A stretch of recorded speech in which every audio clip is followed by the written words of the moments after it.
Olá pessoal, muito bem-vindos a mais um TrigonoCast, nossa resenha mensal, que fala aqui sobre as cartas que o nosso CIO e o time dele de gestão escrevem. Bem-vindo, Werner, meu sócio, meu amigo, nosso CIO, mais uma carta, né, muito interessante. Agora falando de paciência, o Shakespeare, né? Comenta sobre Shakespeare, a peça dele Otelo e Small Caps. Vamos explicar para vocês, né, o Werner, da onde ele tirou isso e o que tem a ver com a nossa realidade no momento. Então, só para a gente passar, antes de passar para o Werner, comentar aqui a capa da resenha. Vocês têm acesso aqui pelo QR Code, com todo esse conteúdo maravilhoso que o nosso time de gestão escreve mensalmente para vocês. Então, vamos lá, Werner. A virtude da paciência. Eu gostei muito desse conceito de paciência aplicada, que você compara a engenharia com física. Então, indo para você agora, explica um pouco de onde veio essa inspiração e nosso momento aí. Na realidade, né, essa resenha é um desdobramento da anterior, que era os 7 erros do investidor. Né? Nós escrevemos, inclusive quem não leu, eu recomendo a leitura. E dos erros importantes é impaciência. Bom, vamos lá. Bom, se um erro é impaciência, como é que você combate a impaciência? Qual seria o oposto? É justamente a paciência. Né? E eu digo, Fred, talvez a maior qualidade de um gestor, né, e aí eu digo assim, dos investidores, né, por consequência, é a paciência. E assim, digamos, o conhecimento, né, você vai lá, você vai na faculdade, mestrado, doutorado, né, você tem anos de experiência, quer dizer, quantas pessoas podem ter a formação técnica e prática? Agora, de novo, a gente volta para a questão do comportamental. A paciência você não aprende, a não ser quem faça lá um curso lá com os budistas, né, vão lá, meditação. Que esse é o grande problema. As pessoas, nós somos naturalmente impacientes, o ser humano é impaciente, né? E eu acho que para a gestão, né, é fundamental. E nós fomos buscar, né, depois de começar a fazer nossas pesquisas sobre paciência, né? Botei lá um Google, a busca, e me jogou lá, o Google me jogou aqui no Shakespeare, né? Justamente, olha a importância, o Google me jogou aqui nessa peça, né, nesse livro, nessa obra de Shakespeare. Então, basicamente, daí vem a inspiração. E nada mais do que uma continuidade, né, da nossa última resenha, onde talvez a paciência é o principal atributo, né, dos gestores, especialmente dos investidores. O gestor nada mais do que ele é uma consequência dos investidores. O investidor impaciente resgata, ele vai ter que vender. Né, aquele investidor que investe, né, que aplica, ele vai lá e faz suas escolhas. Né? Agora não é o gestor que toma a decisão, mas os investidores no seu lugar. Eu acho interessante para mim, né? Quando a gente pensa para impaciência, né, tem um lado que é um pouco subjetivo, porque paciência é um pouco relativo. O que é paciência? 6 meses, 3 anos, 5 anos, 10 anos? É muito difícil a gente tentar dizer até que ponto o cara tem razão, até que ponto ele está sendo impaciente. Mas uma coisa que a gente fez desde o começo da gestora aqui é tentar ser o mais transparente possível, né, das nossas decisões, das nossas posições, da nossa tese, justamente para o nosso investidor ter cada vez mais convicção no trabalho que está sendo feito aqui.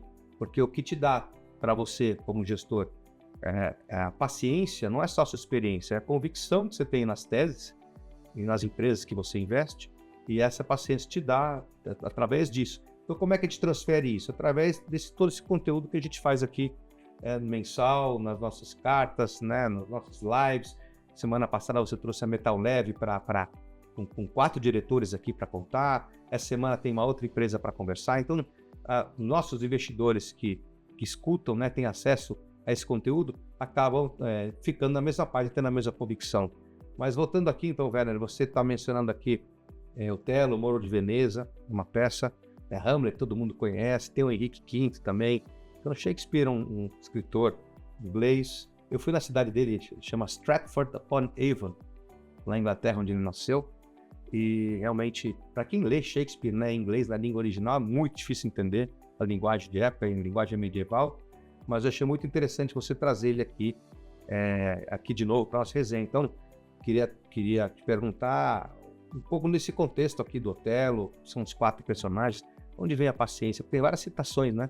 Então, até sobre Shakespeare, até há quem diga que se questiona se ele foi uma na verdade existiu. Real, né? Real. E a gente teve até na Dinamarca, né, tem um forte, e quem lê Hamlet, né, e quem conheceu esse castelo medieval, que Shakespeare aparentemente foi lá, e ele escreveu Hamlet inspirado naquele forte, Então a descrição de Hamlet muito se parece com o próprio Forte, onde supostamente ele escreveu Hamlet. Então assim, um pouquinho de Shakespeare.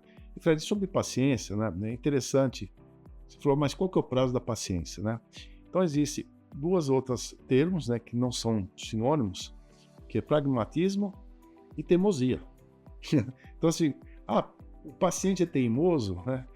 O que é pragmático, né? Na verdade, pragmatismo é você ter um processo que eu já escrevi naquela resenha lá sobre o futebol, sobre o Tele Santana, né, nossa seleção de 82 que perdeu para a Itália, né, o Enzo Berzot, porque aquele time italiano ele era inferior à nossa seleção, só que tinha o pragmatismo, ele tinha realmente sua tática, sua estratégia que funcionou. E o talento de Pelé, Zico, Sócrates, Falcão. Imagina, Zico e Sócrates e Falcão no mesmo time. Isso é um time dos sonhos. E a gente foi incapaz de... Zico perdeu o pênalti no jogo. Não, mas rasgaram a camisa do Zico também e não deram... E perdemos, né, aquela Copa. Então, quando a gente vai preparando essa resenha, primeiro a gente entra com a questão de paciência, até um chamariz, e nós explicamos como é que o mercado tem se comportado nos últimos 3 anos, que aparentemente é um prazo que o mercado não perde a paciência. Né? 3 anos é uma janela realmente longa. Nós mostramos o que tem movido o mercado. Movido o mercado basicamente é fluxo, né? As empresas mais defensivas, as empresas ligadas ao câmbio. E outra questão, os juros, como os juros têm impactado não só nos small caps, como na própria alocação de recursos dos investidores locais. E a gente foi, né, toda essa preparação, isso aqui, a gente foi explicando até chegar mais à frente, 6 empresas investidas, né, as 6 principais empresas, e nós explicamos como é que foi o resultado do primeiro semestre, será que foi o resultado? Será que isso explica o desempenho esse ano? E depois nós explicamos o que vem pela frente, a nossa visão. Né? E quem chegar até lá e lê e vai entender nossa estratégia, que estamos muito bem calçados em termos de como o Tele Santana estava bem calçado com seus jogadores, né? E nossa estratégia de longo prazo. Então, basicamente, esse foi o nosso propósito, né, da resenha. E a questão de, voltando, Fred, eu falo várias vezes, a gente recomeça sempre o mesmo tema. Está lá em Delfos, né, o oráculo de Delfos, estava escrito, né, hoje não tem mais, né, conhece a ti mesmo. Então, cada pessoa tem que saber qual é o seu horizonte de investimento. Eu quero ganhar dinheiro daqui 6 meses, daqui 3 meses, daqui 6 anos, daqui 10 anos, para os meus filhos fazerem faculdade, para me aposentar. Então, depende de cada um. Né? Quanto que você é paciente... Escolher o produto certo. Então, você também, sabe, né? Que a gente não conhece. Você é mais impaciente, eu sou mais paciente, né? E as pessoas não são iguais. As cobranças não são iguais. Média, a gente é paciente. Mas assim, eu sou paciente. Agora, se eu começar a mudar a estratégia para os investidores impacientes, eu vou destruir tudo que o trabalho que tem feito, que ele sempre horizonte 3 anos à frente. Mas passaram 3 anos. Sim, só que a gente continua olhando à frente. Como aconteceu em 2015, 2014, né, os impacientes que acabaram resgatando, saíram de bolsa, viram depois que a bolsa acabou disparando, né, subiu acho que 88% em 2017, 18, acho que foi 18, e como foi também em 2008, né, que houve a queda e a bolsa teve um grande repique. Então quem resgatou, como foi a pandemia agora, a mesma coisa, né? Então, É que a diferença é que quando tem uma crise aguda como 2008, 2020, a bolsa volta com muita força. Quando você tem uma coisa mais crônica, né? Você está mencionando aqui 2013, 2014, 2015, que a gente tinha nova matriz econômica, né? Com Guido Mantega, foram anos muito ruins de bolsa. Muitas gestoras minguaram por conta dos resgates. Mas aí veio o impeachment da Dilma, entrou o Temer, o mercado teve a greve dos caminhoneiros, o mercado destravou, teve fundos, que inclusive o que você geria, subiu 100% em 12 meses. Vai muito rápido quando destrava. Então, sim, nós temos um momento agora, nos últimos 3 anos, de aumento de taxa de juros, inclusive lá fora. E agora, Fred, o que vem pela frente, né? E isso é importante. Nós estamos mirando à frente. Eu não sei se o mercado vira daqui 3 meses, daqui 6 meses, só que as empresas estão indo muito bem. Né? Quem lê a resenha, lê as empresas, aí, puxa vida, não concordo. Várias coisas a favor, Fred. A questão que está escrito metal leve lá, a questão do mover os benefícios fiscais, a depreciação acelerada, hoje até ser uma matéria boa, ela vai ser aplicada a partir do ano que vem, mas mesmo quem investir esse ano vai colher o benefício. Então, muitas coisas que nós estamos investindo no setor industrial está acontecendo, né? Só que o mercado não está percebendo. E a Metal Leve deixou muito bem, foi uma aula e, assim, atinge boa parte das nossas empresas. Agora, o que eu acho interessante, às vezes, eu até entendo muito investidor, assim, você tem muito investidor que compra fundo pelo histórico, e não sabe muito bem a característica do produto. O produto às vezes tem liquidez de 30 dias e o horizonte do cara talvez seja 30 dias. Mas não tem como comprar produto de bolsa, principalmente um da Trígono, que tem essa mentalidade que a gente chama de bottom-up, né, de olhar essa empresa e ficar querendo resultado no curto prazo. Isso me chama a atenção e a gente bate muito nessa tecla, principalmente fundos de previdência. O cara faz uma previdência para se aposentar daqui a 10 anos, pelo menos. 10 anos não, 10 anos. 30, né? Então assim, é incoerente o cara tomar uma decisão de investimento, porque 3 anos o fundo não vai como ele gostaria que fosse. Porque... E você compra uma casa hoje, quanto vale minha casa? Todo dia você ficar reavaliando sua casa, né? Quando é que você vai vender a sua casa? Daqui às vezes 20 anos, né? Você fica olhando todo dia no jornal qual é o valor do metro quadrado. O problema é a cota diária, né? Se a sua casa tivesse uma cota diária, você ia ver que a sua casa também varia. Os fundos imobiliários têm cota diária, você sabe o que acontece com os fundos diários, né? E, Fred, até citando mais uma vez o Shakespeare, que faz analogia com a gestão, a paciência é mais nobre e gentil das virtudes. Eu digo assim, talvez é a mais nobre e mais difícil virtude da gestão, né? Porque a gente está sempre submetido à impaciência do mercado dos investidores, e ao mesmo tempo a gente tem a nossa visão a longo prazo. Então, como é que você concilia as duas coisas, né? Então, a gente vê a impaciência no mercado investidor pessoa física, mercado mais institucional, né? A gente tem mandatos importantes aqui, então aí, participando de outras demandas. São investidores que estão pensando 10 anos. Você já foi gestor também de fundo soberano, de endowment de faculdade. Pensa 10 anos. Tem que às vezes, você às vezes está fazendo uma plantação, tem uma chuva mais forte, mas vai acabar dando fruto na hora certa. Então, é o que eu sempre falo, a gente não controla no mercado. O importante é as empresas sólidas crescerem entregando lucro. Elas vão ficando mais baratas, o yield de dividendo vai ficando mais alto e em algum momento o mercado percebe. E isso, de novo, na resenha, nós mostramos os números, os múltiplos, os indicadores. Então, quem lê a resenha, vocês vão poder avaliar se as empresas estão indo bem ou mal, né? Tá tudo muito, muito transparente, muito claro lá. E nós seguimos aí com a palavra pragmático, né? Que seria né, outro interessante, né? Luiz Pastor, Sêneca, né? Sêneca lá dos romanos, um dos grandes estoicos, né? Um grande, vamos dizer, filósofo, né? E que sorte é o encontro da capacidade e oportunidade. As oportunidades surgem todo dia. Estão tudo aí, né? A gente fala, o cavalo passou selado e eu não montei, né? Quantas pessoas já falaram, puxa vida, surgiu aquele emprego, surgiu aquela moça que olhou para mim, eu não casei, depois não paquerei, assim, e a gente vai se arrependendo de coisas que a gente deixou de fazer. Então, na verdade, todo dia você tem uma oportunidade, elas vão surgindo, né? Agora, o que é sorte? A pessoa que comprou um bilhete de loteria, ou jogou no Mega Sena, ele deu a oportunidade de acontecer. Sim. Se ele não tivesse apostado, ele nunca ganharia. Pô, o cara ganhando a Mega Sena sozinho. Por quê? Ele apostou, né? Então, basicamente, a sorte, você tem que ser uma possibilidade de ocorrer algo, uma ocorrência, oportunidade, e o fato de você ter aproveitado agiu, né? E, inclusive, citando o Luiz Pasteur também, a sorte favorece a mente bem preparada. Então, o que é justamente a capacidade? É a mesma coisa. A pessoa que tem conhecimento técnico, ou seja, conhecimento, experiência na vida, que acaba usando esse conhecimento para agir, para tomar alguma atitude, e aí... Enxergar para as suas oportunidades também, porque a oportunidade, ela vem e ela vai, né? Mas você também fala na sua resenha, em relação à paciência, especificamente de small cap, né? A gente tem, todo mundo conhece aí, a casa nasceu como uma casa small cap, ou seja, a Trígono é uma empresa, tem várias estratégias, entre elas small caps, continuam sendo os principais, mas a small cap, ela só no Brasil, né? Depende de fluxo, você tem que ter fluxo comprador. Quando você tem um movimento oba-oba na bolsa, normalmente vai nas empresas mais líquidas.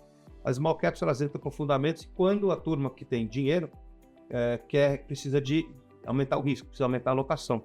A gente está, você até comentou isso, talvez na iminência disso acontecer. Com a potencial queda de juros americano, o pessoal busca o que de mais yield e depois tem uma porção de mercado emergente. O Brasil continua sendo um porto relativamente seguro em relação à Rússia e outras economias emergentes, então é capaz que esse fluxo americano, que a gente já viu essa rotação lá fora, venha para o Brasil e venha nas empresas menores, né? Então, as small caps, a Federal tem praticamente 3 fatores econômicos que explicam que as small caps a longo prazo ela tem um retorno maior. Primeiro é crescimento. Empresas que crescem mais tudo mais constante, o lucro tem que ser maior do que as empresas que crescem menos, né? Mesma margem. O que determina crescimento, basicamente? É PIB. O que determina o PIB? É juros. Uma hora os juros, por causa da inflação, o PIB cresce menos. O Banco Central tenta retrair o crescimento econômico. Então, portanto, juros caindo, supostamente o PIB vai crescer. Segundo, para você investir, para a empresa crescer, ela tem que investir. Para investir custa dinheiro, capital. Então ela tem que tomar dinheiro emprestado de alguma forma para poder fazer investimento sustentando o crescimento. Portanto, juros mais altos, menos capital, mais custo, menor investimento. É o princípio do EVA. O custo de capital sobre o capital investido. E o terceiro fator, você vai levar, por exemplo, justamente consumo, né, que vai levar ao PIB. Quer dizer, tudo isso aqui vai determinar as small caps. E o último fator, digamos, a forma como nós avaliamos, o mercado avalia, que é o valuation, que você pode usar o EVA, o mercado usa fluxo de caixa descontado, praticamente. Quanto maior os juros, maior o custo de capital, maior a taxa de desconto, menor o valor presente. À medida que você traz os juros para baixo, você aumenta o valor presente. Então, quem está avaliando as empresas, né, small caps, large caps, qualquer tipo, logicamente os juros favorecem as empresas small caps. Então, esse é a questão econômica, o tripé. E o outro lado, como você comentou, é fluxo. Quanto maior, digamos, os juros, né, o custo de capital, maior a aversão a risco. Porque assim, se eu tenho que carregar uma posição em ouro, em imóvel, em small caps por muito tempo, eu tenho que financiar isso aqui. Eu estou realmente trocando, né, renda fixa por um investimento de risco, então eu sou menos propenso a tomar mais risco quando os juros são elevados. Os juros caem, o que acontece? Agora eu vou começar a buscar outras alternativas, ou digamos, supostamente maior risco, mercados emergentes, Brasil e small caps. Então, é para aí que, né, o mercado caminha. Lá fora, estamos prestes nessa semana. Vamos falar um pouco de conjuntura, né? Exatamente. Então, porque assim, antes de a gente ir para a conjuntura, a gente nunca sabe qual vai ser a leitura do mercado. Vamos imaginar o seguinte cenário: o Banco Central americano vai lá e corta 50 bases, meio ponto percentual, e faz uma ata bastante rígida, dizendo que vai continuar cortando, muito agressiva. O mercado pode ler isso como uma notícia positiva, né, de que a empresa, de que a economia americana está saudável, está na hora de voltar a acelerar o crescimento, ou pode ler de uma maneira negativa, dizer, não, se o FED fez isso com essa agressividade, é porque a economia está indo para um abismo, vai cair em recessão. É muito difícil para onde o mercado vai, e por isso que o Banco Central tem que ser muito diligente, né? É a ata, né? A ata conta. Mais importante do que o 50 ou 25 pontos bases, como é que o Fed vai justificar? A economia está saudável, né? Não temos pressão inflacionária, então por que manter os juros elevados? Então, até o Jeremy Siegel, que a gente cita como grande autor, né, professor sobre dividendos, ele mostra lá no seu livro, né, Investindo no Longo Prazo, que a mesma notícia que foi lá publicado pelos jornais, uma mídia, né, um analista econômico, ele cita que era negativo e outro como positivo. Então depende de como você faz a leitura dessa notícia. Mas a China, que é um motor aqui da economia mundial, né, junto com os Estados Unidos, continua meio de lado, né, e justamente por estar de lado, o governo chinês poderá, né, eles têm o poder de poder trazer novas medidas que estimulem a economia doméstica.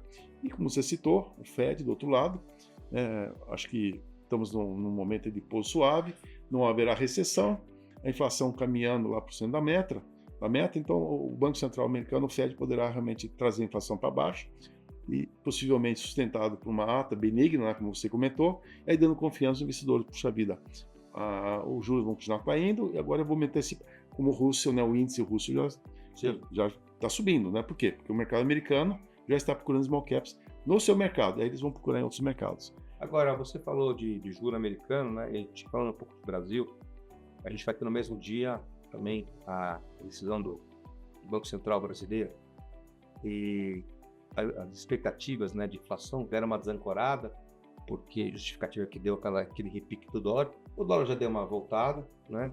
Será que o Banco Central vai ter a cara de pau de aumentar o juro quarta-feira, velho? Então, Fred, isso está precificado que sim, né? Já tem dúvida se é 0,25, ao contrário do Fed, né? Hoje o Fed é precificado em 0,59 na probabilidade que vai ter 50 pontos, 41 que é apenas 20. E aqui eu diria que é o contrário, né? Tem, né, os que fazem suas prognósticos, apostas, né? Até foi proibido agora no BET, já tinha aposta no BET. Eleição, juros, né? Eleição no caso, né? Será 25 ou será 50? De novo, o importante aqui, independente do número, será a mensagem do Banco Central. Eu, particularmente, acho que isso aqui é um crime, Fred, porque nós estamos pagando R$1 trilhão de juros. Então, e esse juros tem juro real de 7% no Brasil hoje. sobre uma dívida 6 trilhões, né? Isso aumenta. Então, 1 trilhão de juros esse ano, a mais, com juros de 10% no que vem, significa mais 100 bilhões de juros a mais no que vem. E nós estamos cortando programas sociais.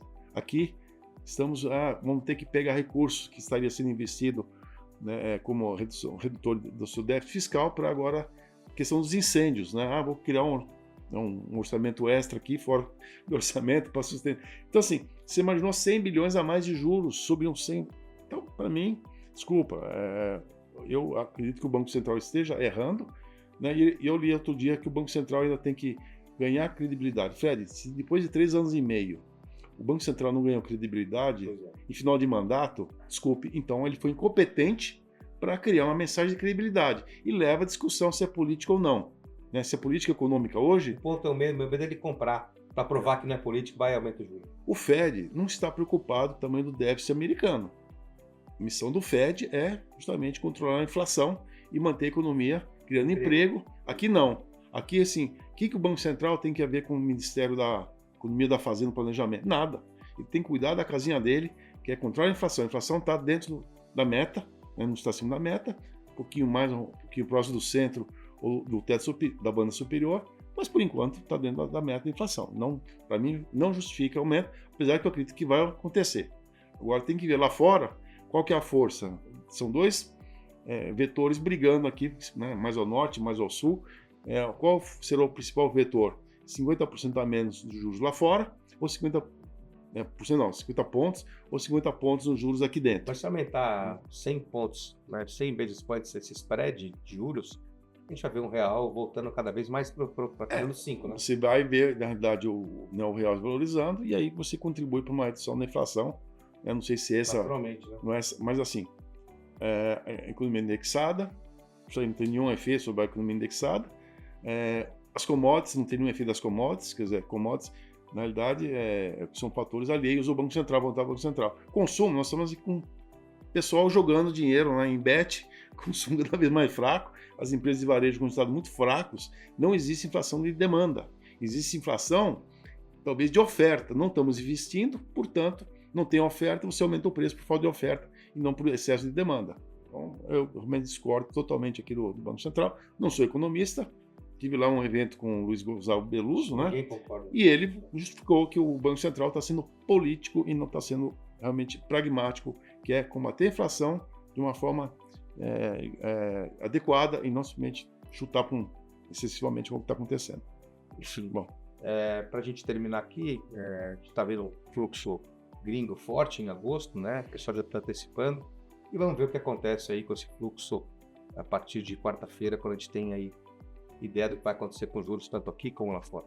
Final do ano, em novembro, dezembro, nós tivemos 40 bilhões de recurso estrangeiro vindo para a Bolsa, porque esperava-se que o Banco Central ia cortar, o Fed ia cortar no primeiro semestre. Então cortou, o dinheiro saiu, quem sabe final de ano o dinheiro volta. Então guardemos aí os nossos bancos centrais lá fora e aqui. Werner, muito obrigado. Obrigado você que assistiu a nossa Trimancast final e até a próxima. Obrigado, até mês que vem. Obrigado.